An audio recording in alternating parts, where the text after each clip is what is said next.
आप देख रहे हैं एसडीएम न्यूज़। मैं हूं रियाज अंसारी। इस वक्त मैं महाराष्ट्र के तारीखी शहर औरंगाबाद से बात कर रहा हूं। आज हम एक समाजी खिदमत रखने वाली शख्सियत जनाब यूसुफ अंसारी साहब से मुलाकात करने जा रहा हूं। तीनों ने तालीमी मैदान में, इल्मी मैदान में बेशुमार खिदमत को अंजाम दिया है, आज भी खामोश तरीके से दे रहे हैं। इनकी हाल ही में एक पोस्ट बहुत गर्दिश कर रही हैं, स्कूल को लेकर, मदारिस को लेकर, तामीरात को लेकर। तो वो मैं बेचैन हो उठा। अब वो पोस्ट में क्या था, वो क्या नहीं था, ये हम तमाम जो है तो गुफ्तगू में अहाता करने की कोशिश करेंगे। सर, सबसे पहले तो मेरे चैनल में आपका स्वागत है, खैर मकदम है। पहले आपका पूरा नाम और तारुफ पेश कर दीजिए। मेरा नाम यूसुफ अंसारी है और मैं कांग्रेस माइनॉरिटी डिपार्टमेंट का वाइस प्रेसिडेंट हूँ महाराष्ट्र का। दूसरा, मैं मौलाना आज़ाद एकता संघ का जनरल सेक्रेटरी हूँ रियासत का। सर, आपकी पोस्ट वायरल हो रही है कि भाई ये उर्दू स्कूल को लेके, कॉलेज को लेके, मदरसे पे आपने एक मियारी अंदाज से तनकीद की है। ये पूरा मामला, पूरा माजरा क्या है? सर, ऐसा है कि आपने देखा होगा कि दस्तूर की धारा 21 के तहत जी सच्चर कमेटी रिपोर्ट के अंदर, उस रिपोर्ट में मुसलमानों की तालीमी खस्ता हाली के बारे में वाज़े तौर पर बयान किया गया है।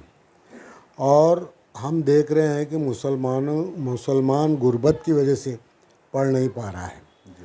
और ये जो हर जगह गली में चौरा आप देखो मदरसे खुल रहे हैं, मगर असरी तालीम का कोई इदारा नहीं खुल रहा है। उसके बाद ये हुआ कि अभी आज़म खान साहब को गिरफ़्तार किया गया। उनका कसूर ये था कि वो बेचारे सर सैयद बनने की कोशिश कर रहे थे। जी सर सैयद साहब जब अलीगढ़ मुस्लिम यूनिवर्सिटी बनाने के लिए जब वो मैदान अमल में उतरे तो लोगों ने उनके साथ बड़ा गलत व्यवहार किया। एक इतने अच्छे बुज़ुर्ग जिनकी सोच इतनी ऊंची थी, दाढ़ी रखे हुए शख्सियत, वो जब जाते हैं चंदा मांगने तो एक मनचला आके उनसे कहता है कि हज़रत, मैं तो जा रहा हूँ तवाफ़ के वहाँ मुजरा देखने, तुम डांस मुजरा करके बताओ तो मैं ये पैसे आपको देता हूँ। जी सर, वो शख्सियत ने इस इदारा को कायम करने के लिए उस शख्सियत ने नाचा। वो नाचा, वो उसको मुजरा करके, फिर वो बोलता था नहीं अभी और एक बार करके बताओ, वो और एक बार करके बताते थे। तो ये कुर्बानियाँ दी हमारे आबादार ने। सर सैयद का एहसान है हम पर कि आज जो आपके अंदर डॉक्टर और इंजीनियर, साइंसदान और आईएएस ऑफिसर नज़र आ जाते हैं। अगर वो नहीं होते तो हम वही अलिफ बे ते पढ़ते थे। जी इससे आगे हमको कोई तालीम नहीं दी गई। कुरान बंद कर दिया गया, कुरान सिर्फ रटाया जा रहा है। और तालीम मौलवी की तालीम है, इस्लाम की तालीम नहीं है। और ये जगह जगह मसलकी मदरसे खोलने का रिवाज चल पड़े हुआ है। और चंदा इनको अपने शहर से नहीं, अपने ज़िले से नहीं, अपनी रियासत से नहीं, पूरे हिंदुस्तान से नहीं, पूरी दुनिया से चंदा वसूल करते हैं, तब भी इनका पेट भरता नहीं। जी हाँ, इतना ये चंदा। अगर मैं बोलता हूँ कि आप असरी तालीम के भी इदारे खोले, वही गरीब जिसके पास फीस देने को पैसे नहीं है, जी हालात इतने ख़राब है, कापी किताब लेने को पैसे नहीं है, जी उनके पास ड्रेस नहीं है, जूता नहीं है। जी हाँ, ऐसे लोगों के लिए अगर हम ये काम करें, ये चंदा उनको दे जितनी महाराष्ट्र का बजट है, जितना महाराष्ट्र का बजट है सरकारी, हमारे मुस्लिम लोग जो है, सखी लोग, उतनी ज़कात निकालते हैं महाराष्ट्र से। और वो ज़कात ये चंदाखोर लेके चले जाते और खाली लेके जा रहे, आज तक लेके जा रहे। आप सदियों से देखो, वो चमड़ा, ज़कात, खैरात सब लेके चले जा रहे। तो वो जो अगर उनको अगर हम रोके तो हम वो बच्चे जो अभी फीस को तरस रहे, उनके लिए हम कुछ कर सकते हैं। मेरा बोलना ये है। सर, एक सवाल ये है, जैसा आपने अपने दर्द को बयान किया है, हमारे शहर में या रियासत में कई मुसलमानों की सियासी शख्सियत भी है, समाजी शख्सियत भी है, तो क्या ये पहले उनके समझ में नहीं आ रहा जो आपके समझ में आया? सर, असल में ये इनका क्या है, इनका दबाव बहुत है। अच्छा। मुलायम सिंह जी ने मौलाना मोहम्मद अली जौहर यूनिवर्सिटी कायम करने के लिए आज़म खां की मदद की। मगर उसके बाद जब आज़म खां गिरफ्तार हुए तो उनके बेटे ने नहीं किया। दबाव है, अगर तुम ज़्यादा होशियारी करे तो तुमको फिर इलेक्शन में वो उनसे वो मोल नहीं ले सकते, दुश्मनी मोल नहीं ले सकते। इसीलिए जो ये सियासी लोग हैं जी जो मौलाना लोगों से डरते, वो इसलिए कि ये ऐलान कर दिए, सीना बसीना खामोशी से बोल दिए कि इसको गिरा दो, जी। तो गिरा देते वो। अच्छा। ये एक दबाव है, डर है। और दूसरी एक बात बोलता कि अलीगढ़ मुस्लिम यूनिवर्सिटी के शोबे 3 कायम करने की पार्लियामेंट से मंजूरी मिली हुई है, जी और एक मंजूरी बंगाल और एक मंजूरी महाराष्ट्र में मराठवाड़े में दी गई थी, जी और एक कहाँ मुझे याद नहीं। मगर दूसरा यहाँ औरंगाबाद के अंदर फाइल तैयार हो गई। जी कुछ साहब ऐसे लोगों थे जिन्होंने ज़मीन भी बताई, जी और कलेक्टर ने उसके ऊपर साइन करके पृथ्वीराज चौहान के टेबल पर वो फाइल लेके गया। मैं वहाँ मौजूद था, उनने साइन नहीं किया। यही लोग दबाव डाल रहे थे कि यहाँ यूनिवर्सिटी कायम नहीं होना। खैरे को हाथ में पकड़े, खैरे से वो किए मुआहदा, उसमें पूरे जितने भी कॉलेज वाले थे सब इन्वॉल्व हैं। उन्होंने यूनिवर्सिटी कायम नहीं होती, वरना मराठवाड़े का एक भी बच्चा जो हम बोल रहे कि फीस को तरस रहा है, वो नहीं तरसता था। जी फ्री में तालीम थी अपनी, उन्होंने नहीं होने दिए। ममता जी ने बंगाल में वो यूनिवर्सिटी कायम होने दी, वहाँ पर सिर्फ 1.5% लोग कम्युनिस्टों के राज में नौकरियों पे थे, मगर आज वो 17% है। आज वो पढ़ा रही है उसी यूनिवर्सिटी से बच्चों को। जी हैं, वहाँ पर ये बुरे हाल थे मुसलमानों के कि मुसलमान मर्द जो है सुअर चराता था। तो बस ये हालत थी। हाँ, और बच्चियाँ जो हमारी थी वो कचरा चुनती थी। इतनी गुर्बत ज़्यादा। हाँ, और जो जवान था हमारा वो तांगे में था घोड़े की जगह, रिकॉर्ड है। अरे बाप रे। हाँ, तांगा, घोड़ा नहीं था, वो खींचता था टांग, हाँ वो तांगा खींचता। मतलब वो घोड़ा बन गया था। हाँ, वो घोड़ा बना। ये कम्युनिस्टों ने करे थे। मुसलमानों का हाल। मुसलमानों का हाल। जी औरतें वहाँ ताड़ी उतारती थी, दारू वो उतार के, और रेलवे स्टेशन पे इधर उधर बेचते फिरती थी। बदन पे कपड़े नहीं थे उनके। मैं एक जलसे में गया था। आप वहाँ जाके आए? हाँ, एक प्रोग्राम में मैं गया था अली अजीज साहब के साथ, तो देखा कि इस प्रोग्राम में एक नई नवेली लाल जोड़े में दुल्हन बैठी हुई है। मैंने पूछा मुंतजिम से कि क्यों? बोले 50 रुपये दिया ना। ये हाल है कि वो बोले कि वो 50 भी काहे को छोड़ते, नवी नवेली दुल्हन आई है, चल बाबा 50 मिल जाएंगे। ये गुर्बत का हाल था वहाँ। जी अभी अल्लाह ने अब थोड़ा थोड़ा उसमें समझ है। ये शऊर क्यों आ रहा? तालीम से आ रहा। जी ये अलिफ बे पढ़ने से नहीं आ रहा। जी। तो साहब मैं माफ़ी चाहूँगा आपको, ये मुझे ये बोलिए, जब हिंदुस्तान आज़ाद हुआ तो शुरू में मदारिस की अहमियत, आफिदियत को महसूस किया गया, तो क्या आपको लगता है कि आज जो हालात है उसके अंदर अब इतनी ज़रूरत नहीं रही? बिल्कुल नहीं रही। उसकी वजाहत कर सकते हैं आप किस तरह से नहीं रही? क्या क्या हुआ बोलो? तुम्हारा मदरसे से बच्चा निकला, जी उजले कपड़ों का भिखारी पैदा हुआ, जी आके वो आया मस्जिद के गेट पर। जी मस्जिद के गेट पर वो देखा कि इमाम वहाँ पहले से मौजूद है, साजिश करे इमाम को निकालो नहीं निकालो, उसमें उलझावा रहा, चलो वो लग गया वहाँ पर। उसके बाद क्या हुआ, वहाँ नहीं नौकरी मिली जी तो फिर उसको चंदे की बुक थमा दिए जी 50-50 में। जी वो पूरे देश में चंदा जमा करते फिर रहा, जी और वो चंदे वाले से भी ज़्यादा अगर होशियार हो गया मौलवी जी। तो खुद का मदरसा खोल रहा। अच्छा। हाँ, तो जगह जगह जो मदरसे खुल रहे हैं, जो जगह जगह ये चंदे के लोग फिर रहे हैं आपको, जी ये वो है। उससे फ़ायदा क्या हुआ? कोई इंजीनियर बना, कोई डॉक्टर बना, कोई साइंसदान बना, कुछ बना क्या? कोई नहीं बना।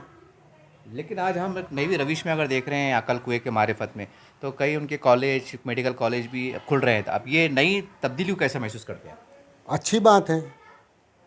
अगर मौलाना ने ये काम किया है, मैं देखा हूँ यहाँ पे जो बदलापुर में भी है। मेडिकल कॉलेज खुला, ये करा, जी वो उनका काम जो है बाद में उनके समझ में आई।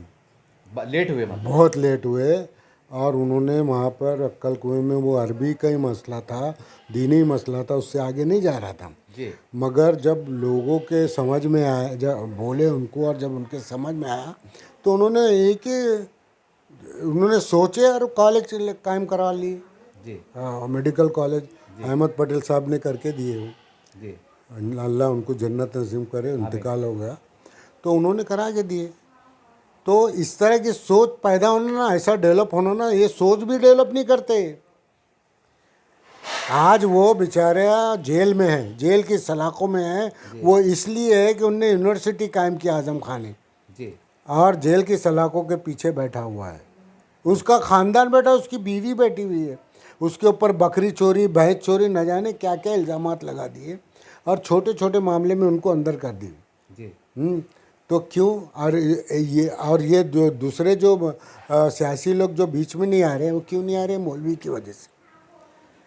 क्योंकि ये अगर आया तो हमारे मदरसे बंद हो जाएंगे, हमारी दुकानें बंद हो जाएंगी। जी ये सोच है, ये सोच सर सैयद अहमद साहब के दौर से इनके अंदर बैठी हुई है, और वही सोच आज भी काम कर रही है। आप देखो जंतर मंतर पे कोई तंजीम का, कोई मुस्लिम तंजीम का, दीनी तंजीम का कोई बड़ा आदमी या कोई तंजीम का कोई बैठा हुआ है? आम मुसलमान बैठे हुआ है बेचारों के वास्ते। तो सर सवाल ये है कि अगर हम तारीख़ के हिंद का मुताला करते हैं तो उलमाए दीन ने, उलमाए इकराम ने इस देश को आज़ाद कराने के लिए फांसी के फंदे को चूमा, तो आखिर क्या वजह है कि नई तरक्की याफ्ता सोच में जबकि सेचर कमेटी की रिपोर्ट भी आ रही है, तो ये लोग देख क्यों नहीं पा रहे हैं? इसकी वजह क्या हो सकती है? मुआहदा है अंदरूनी, माहिदा है? अब इसमें किस तरह का माहिदा हो सकता है? ऐसा मुआहदा है कि मस्जिद मदरसे तुम संभालो, बीच में इंटरफेयर करना नहीं, जी, हुकूमत हम चलेंगे। ये तो बड़ा अजीब खतरनाक बात है सर। हाँ, यही बात है। आप देख लो कहाँ हैं, कहीं हैं मुसलमान सियासत में? कोई ऐसी वो धार नहीं है, और आइन टाइम पे भेज दिया जाता है। ये वो लोग हैं साहब, मैं इतनी करीब से जानता हूँ इन मौलियों को, ये यहाँ तक के दाढ़ियाँ इनकी। जी हाँ, कश्मीर से लेके कन्याकुमारी तक के मौलवी आरएसएस के दफ्तर नागपुर में मिलेंगे आपको। साल में 2-3 बार मीटिंग होती है इनकी। तो क्या क्या मिशन पे होती है मतलब? यही, हमारे आगे जाना नहीं, हम जो बोले वो करना। ये जो है मुसलमान जो है, खाली ज़मीन के नीचे आसमान के ऊपर तक रहना, ज़्यादा चर्चा में नहीं रहना। मतलब पॉलिटिकल या डेवलपमेंट की बात नहीं कर रहे। हाँ, ये है, ये सब इनके चेहरों से नकाब उठाना पड़ेगा। वो मैं एक अकेला नहीं कर सकता, हर लोगों ने सोचना चाहिए कि ये क्या कर रहे, क्या हम। सवाल ये फिर साहब, एक तरफ हम जलसे जुलूस में देखते हैं कि आरएसएस को बहुत बुरा भला कहा जाता है, ऐसी नफरत का इजहार किया जाता है जैसे कट्टर दुश्मन, और आप कह रहे हैं कि अंदरूनी साठगांठ है। हाँ, अरे ये सब ज़र खरीद गुलाम है। जी हाँ, मेरे पास सबूत है, आओ मेरे से पूछो। अरे आपको एक बात बताता है कि मौलानाओं को तनख्वाह देने की बात हुई, इमामों को। जी हाँ, तो नरसिम्हा राव परेशान था कि मस्जिद टूट गई, सारी बदनामी पूरे बाहर मुल्कों में हो रही, जी क्या करना क्या करना। आरएसएस के तरफ से भेजा गया, उसने बताया कुछ नहीं, खाली आप इमामों को तनख्वाह डिक्लेयर करो वक्फ बोर्ड से। जी वो बेचारों को आज तक तनख्वाह नहीं मिली, इक्का दुक्कों को मिल रही होंगी तो बहुत ही कम मिल रही होगी, जी है ना। जी डिक्लेयर करो, देखो बोले अभी सब तुम्हारा जितना भी मुंह पे जो कालिक पोती हुई है सब पोछ साफ हो जाएंगी। हुमायूं के मकबरे में उन्होंने बुलाए सारे हिंदुस्तान के इमामों को, 15 पैसे का कार्ड लिख के बेचारे इमाम चले गया। सबसे मुस्तहिक इमाम है हमारा, जी ये मौलवी उसका भी ख्याल नहीं रखते हैं, जो बड़े बड़े हैं ना वो। हाँ, तो नरसिम्हा राव ने तकरीर किया, जी और उस वक़्त पूरी मीडिया के टीवी चैनल दुनिया के लगे हुए थे। जी जैसी उसने बोला, ये बाबरी मस्जिद के गिरने के बाद का वाक़ा है, जी जैसी उसने बोला कि हम इमामों को वक्फ बोर्ड के ख़जाने से तनख्वाह देंगे, पूरे इमाम दाढ़ी टोपी ज़ोर ज़ोर से तालियां बजाया साहब। मतलब बाबरी मस्जिद का गम भूल गए। हाँ, यानी वो बताने को ईरान वगैरह इनको सबको कि भाई बाबरी मस्जिद का मसला हमारा अंदरूनी मामला है। देखो पूरे इमाम थालियाँ बजा रहे हैं, वो बेचारा गरीब इमाम, उसको वो ही नहीं, वो तो अपनी तनख्वाह के चक्कर में तालियाँ बजाए, मगर इसको पूरा वहाँ वायरल कर दिए इस्लामी ममालिक में। हाँ, ताकि इन पे ये है, ये बहुत भारी लोग हैं, बहुत ही इनके इनके इनके डीप में जाए ना तो उम्र चले जाएंगे, इतने वो है इनके। लेकिन सवाल, लोग तो ये भी तासुर देते हैं कि भाई दिन की खिदमत हो रही हैं, इस्लाम फैल रहा है, लोग कलमा सीख रहे हैं, कुरान सीख रहे हैं, तो फिर ये खिदमत को किस निगाह से देखनी है? कहाँ है खिदमत यार? मेरे को तो कुछ दिखी नहीं खिदमत। मुसलमान मुसलमान ही चाहे, वो क्या गलत चले गए क्या? नहीं, लोग कहते हैं कि भाई जो लोग मतलब बुराई के दलदल में थे, काफ़ी लोग सुधर गए। हाँ, कहाँ सुधरे भी थे वो, बिगड़े कहाँ थे? जी वो बेचारे वो अपना रोजी रोटी के चक्कर में परेशान है। जी अल्लाह अल्लाह करते, रमज़ान आया नमाज़ पढ़ते, वो रोज़ा रखते, नमाज़ पढ़ते, जो भी हमेशा 5 टाइम की जितने भी हो बेचारे करते। ये क्या है, 40 दिन 50 दिन लेके जाके गायब करते उसको, और वो क्या है, तो बहुत बड़ा तीर मार लिए क्या? करे क्या तुमने उसका? क्या डेवलप करे उसको? तो वो तो ये दावा करते हैं कि हमने इसको अखलाकमंद, तहजीबमंद, दीनदार मुसलमान बनाए। हाँ, बस इतना हो गया, इससे आगे जहाँ और नहीं है। मतलब एक जहाँ और भी है। फिर अरे दुनिया में रहना है तो तरक्की करना पड़ेगी कि नहीं? बहुत ज़रूरी है, हाँ, ज़रूरी है। कि खाली वहीं जाके रुक ज़राए गए, माश। फिर कि वहीं रुक जाएंगे आप? जी नहीं। एक जगह जाके रुकना थोड़ी है हमको। जी जी। हाँ, अदब से बात कर रहे, अखलाक से बात कर रहे, ठीक है, कर रहे, बहुत अच्छी बात है। इसके आगे क्या? इसके आगे है, अरे लोग गैर गैर अगयार जो है चांद और सितारों पे कमंद डाल रहे। हम कहाँ हैं साहब? देखिए आप, हमारी गुर्बत पे देखिए हमारा क्या हाल है। साहब, ये आपने जब तालीम की बात छिड़ी है तो मुझे अभी परसों 3-4 रोज़ पहले एशिया अखबार में एक न्यूज़ आई थी कि मिस्र के अंदर एक मेंबर ऑफ पार्लियामेंट जो इमाम साहब भी है, बाज़ाब्ता न्यूज़ है, मेरे चैनल की न्यूज़ है, तो उन्होंने उन्होंने वहाँ कहा है कि अब मस्जिद की तामीरात रोक देना चाहिए और स्कूल और कॉलेज क़याम करना चाहिए। तो वो आपको वो बयान को और हिंदुस्तान के पस मंज़र में कैसा मानते हैं? बिल्कुल, ये हालांकि वहाँ का बयान है, मगर पूरा इस पे लागू होता। हिंदुस्तान पे। हाँ, मैं तो समझता कि वो बयान जो उन्होंने दिए पूरे उम्मत मुस्लिमा दुनिया के लिए दिए। बहुत जगह ये लोग जो है ना पूरा ऐसा जाल बिछा के रखे हुए हैं। जी। हाँ, ये इससे आगे जा ही नहीं सकता आदमी। वो बराबर मैं उनके सलाम करता हूँ। सर, आपकी पूरी ज़िंदगी जो है तो सियासत में गुजरी है। पहले के मुस्लिम कायदीन जो भी थे, ज़करिया साहब थे, अब्दुल अज़ीम साहब थे, या और जो भी थे, तो वो, अगर मैं मराठवाड़ी की बात करूँ, औरंगाबाद की बात करूँ, तो वो क़यादतों में और आज की मौजूदा क़यादतों में क्या फ़र्क महसूस करते हैं? जूनियर सर सैयद अहमद था औरंगाबाद का, डॉक्टर रफ़ीक ज़करिया। जी अगर वो नहीं होते तो ये बच्चे आज जो आपको दिख रहे हैं ना तालीम याफ्ता, वो भी नज़र नहीं आते, वो भी अलिफ बे में रहते थे। जी और ये जो यूनिवर्सिटी, शोभा यूनिवर्सिटी, अलीगढ़ यूनिवर्सिटी जो यहाँ कायम होने वाली थी, वो होते तो हो जाती थी। जी हाँ, वो बहुत ऊंची सोच के आदमी थे, जी। बहुत अच्छी सोच थी उनकी मुसलमानों के बारे में। औरंगाबाद डेवलप ही करने वाला वो है, मुअम्मर है वो उसके। तो सर, मैं ये बोलना चाह रहा कि अगर आज के हम मुस्लिम क़यादती की बात करें तो क्या कमी पाते हैं आप पहले के मुकाबले में? क्या मतलब कमी है, मतलब क्या फ़र्क है? मतलब ऐसा है कि इनके अंदर डेवलपमेंट की सोच नहीं है, नए नए लीडरों में। बिल्कुल नहीं है। ये बस वहाँ का वहीं अपने मुफाद देखने वाले लोग हैं। जी इनमें कोई शऊर नहीं है। जो आदमी डेवलपमेंट की सोच रखेगा वो ही तरक्की करेगा। उसका ही नाम मरने के बाद भी डॉक्टर रफ़ीक ज़करिया के जैसा होगा। जी बाकी किसी का होता नहीं। अच्छे अच्छे आयर चले गए, वक्ती तौर पर वो बात और है, मगर जब तक आपकी सोच और नीयत नहीं बदलेंगी, जी। जब तक कोई डेवलप नहीं होगा, मुसलमान का हो या शहर का हो। सर, आपको लगता है कि जितने मदारिस की हमें हिंदुस्तान में कहिए, मराठवाड़े में कहिए, औरंगाबाद में कहिए, वो हमारी लगभग पूरी हो गई, अब हमें मदरसे कॉलेज की तामीरात की तरफ ध्यान देना चाहिए? बिल्कुल। अरे इसी मदरसों में आप असरी तालीम का भी निज़ाम रख दो ना, कुरान और कंप्यूटर साथ कर दो ना। लेकिन मैंने देखा है कि बहुत सी मदरसों में है, लेकिन वो जैसा वो सरकारी मान्यता में नहीं, बहुत सी जगह है भी और बहुत सी जगह नहीं भी है। सरकारी मान्यता का इससे पहले यूपी के अंदर देखो मैं बताता इनके झोल। हुकूमत ने बोली कि मदरसों को भी हम तनख्वाह देंगे, जी टीचरों को तनख्वाह देते थे और पैसे भी देते थे, फिर भी ये भीख मांगने निकलते थे। बम्बई में लाठीचार्ज हो जाता मालूम, वो चंदा मांगने वालों पर इतने आ जाते। अरे बाप रे। हाँ, गटर में गिर जाते। एक मौलवी के थैली में 5-5 मदरसों की पावतियाँ रहती। अरे बाप रे, अरे बहुत बड़े झोलर लोग हैं यार, ये आपकी आंखों देखी बात है? आंखों देखी बोल रहा हूँ मैं। चलो मेरे साथ रमज़ान में मुंबई। और पहले तो भी आपके दौर में, हमारे दौर में ये था कि रमज़ान में लोग आते थे वो मदरसे के लोग चंदा मांगने।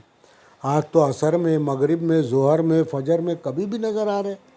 कोई चावल मांग रहा, कोई गेहूँ मांग रहा, कोई पैसे मांग रहा। तो आपको नहीं लगता कि भाई ये कुछ महंगाई बढ़ गई हो या हमारी ज़रूरतें बढ़ गई हो? उनकी ज़रूरतें बढ़ गई, अच्छा, उनकी ज़रूरतें बढ़ गई। वो ज़्यादा ज़रूरतमंद है। उनको हिंदुस्तान नहीं, पूरी दुनिया नहीं पड़ रही चंदे के लिए। हमारा गरीब तो खड्डा खोदता, 200-300-500 लाता, घर में देता, खाता। वो है। इनके पास क्या है, इनकी गाड़ी का पेट्रोल कभी कम नहीं होगा, इनकी ढेरी के कभी कम नहीं होंगी, इनके मुंह में पान ठोसे हुआ कभी कम नहीं होगा। सर एक सवाल है, जैसा आपने कहा कि भाई इसके अंदर अंदरूनी साठगांठ चल रही हैं, अगर ये बात सच है तो फिर मदरसे पे शिकंजा क्यों कसा जा रहा है गवर्नमेंट की तरफ से? मतलब जो भी है, यूपी की बात करो, बुलडोजर चल रहे हैं, मदरसों पे चले गए, मदरसों पे चले कि आपकी परवानगी नहीं है, आपका इलीगल ज़मीन है। इक्का दुक्का हो गया वहाँ। आपको बोलूँ मैं, हमारे लोगों को तालीम के मैदान में आगे आना पड़ेगा, सियासत को सेकुलर के ज़ुमरे में रख के चलना पड़ेगा, जातिवाद ये सब ख़त्म करना पड़ेगा। हमारे मुसलमान भाइयों ने हमारे हिंदू भाइयों को अपने ईद और त्यौहार में बुलाना चाहिए, घरों पर उनको बुलाना चाहिए, उनको सब करना चाहिए। हमने उनके दुख सुख में हाजिर रहना चाहिए और आहिस्ता आहिस्ता इस सब को, इस जहर को ख़त्म करने के पीछे है। और ये जहर जब भी ख़त्म होगा जब हम जो है बहुत ज़्यादा जज्बाती ना रहे। आखिरी में मुसलमानों को कोई आपकी तरफ से आज के माहौल के नज़रिए से, ख़ासकर तालीम के मैदान में, या मुसलमानों की ज़िम्मेदार है सोसाइटी है, उनके तरफ से कोई खुला पैगाम उनके नाम? मैं उनको यही पैगाम दूंगा कि आप जितना भी हो सके असरी तालीम, मजहबी तालीम, दीनी तालीम तो हम घर से हासिल कर ही लेंगे और ले लेते ही हैं, मगर ज़्यादा आप अपने उस पर गौर कीजिए। और दूसरा, अपने ज़कात की जो रकम है, जी अल्लाह कुरान में फरमाते हैं कि ज़कात पड़ोस अपने रिश्तेदारों के लिए जी है ना। तो वो रिश्तेदारों को ही अदा करे, पड़ोसी को अदा करे, क्योंकि उस पैसे से वो डेवलप होगा तो उसके बच्चे भी डेवलप होंगे, वो तालीम हासिल, उसके बच्चे भी तालीम हासिल करेंगे। जी और जो ये लोग चंदा जमा करते हैं, जी, इनको बिल्कुल कतई चंदा देना बंद करो। इस फिर मदरसों का क्या होगा फिर? वो मदरसे जाने वो कुछ नहीं होता। मदरसे बराबर जितना जितना है ना, जहाँ जो एरिया के लोग जहाँ चल रहे हैं, जी, जो ज़िला है वो संभालेगा। मतलब दे देते हो, हाँ, वो संभाल लेंगे, मतलब औरंगाबाद वाले औरंगाबाद संभाल लेंगे, जालना वाले जालना संभाल लेंगे, ऐसा बोलना चाह रहे हैं? हाँ, पूरी दुनिया को देते बैठे। कहाँ से आता वो? बिहार से आ रहा चंदा लेने, क्यों दे रहे भाई उसको? तुमने मालूम कि वो क्या है, कौन है, किधर से आया? एक मौलाना ने 500 लेके तस्दीकनामा दे दिया तो दे देते आप। अरे सब ये तस्दीकनामे भी पैसे लेके देते हैं। आप लाओ, मैं तुम्हारे को दिला देता। जी झूठे मदरसे का, जी, मैं इनके साहब का मदरसा इनको दे दो, ये लो 1000 रुपये दे देता हूँ। ये सब एक दूसरे के उसमें है, इनको तो बंद ही करो ना। मदरसों का क्या होगा, जो वो अपना बच्चा खुद पढ़ा लेगा। जी मेरे बच्चे क्या मुसलमान नहीं है क्या? नमाज नहीं पढ़ते क्या? रोज़ा नहीं रखते क्या? ज़कात नहीं देते क्या?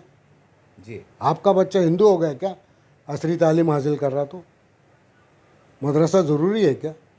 मदरसा एक ट्यूशन के तौर पर, जो सुबह मस्जिद में बच्चे जाते हैं पढ़ने के, वो ठीक है, घर अपने महल्ले का। जिसको मकतब कहा जाता है। हाँ, तुम क्या बहुत उलमा और आलिम और मुफ्ती बना रहे, कौन सा तीर मार रहे वो? कौन सा डेवलप कर दिए मुसलमानों को? जी, लेकिन वो ये कहते हैं कि मदरसों की देन है कि आज हर जगह जो है तो इमाम साहब मिल जाते, नमाज़ पढ़ाने को, अज़ान देने मौज़िन साहब मिल जाते, ये ऐसा तर्क दिया जाता है। हाँ, जैसे पहले नहीं था। अरे इमाम साहब मिल रहा तो इमाम पुरता हम खुद अपना बना सकते ना, यही मदरसा मकतब में बना सकते इमाम। मस्जिद के हाँ अंदर। हाँ, कोई बहुत बड़ी डिग्री है क्या वो? जी, कोई बहुत बड़ी डिग्री है क्या? कोई डिग्री नहीं है, ना वो मुफ्ती की डिग्री, ना उलमा की डिग्री। तुम पढ़ो और खुद वो करो। कुरान तो आपने खोले नहीं और अपना मौलवियों का दीन चला रहे। बोलो ना कौन कुरान खोला? तो सवाल ये फिर कुरान हाफिज़ कैसे बनते? हाफिज है ना रटेवा, उसको बोलो तर्जुमा का बता। अच्छा, तर्जुमा नहीं मालूम?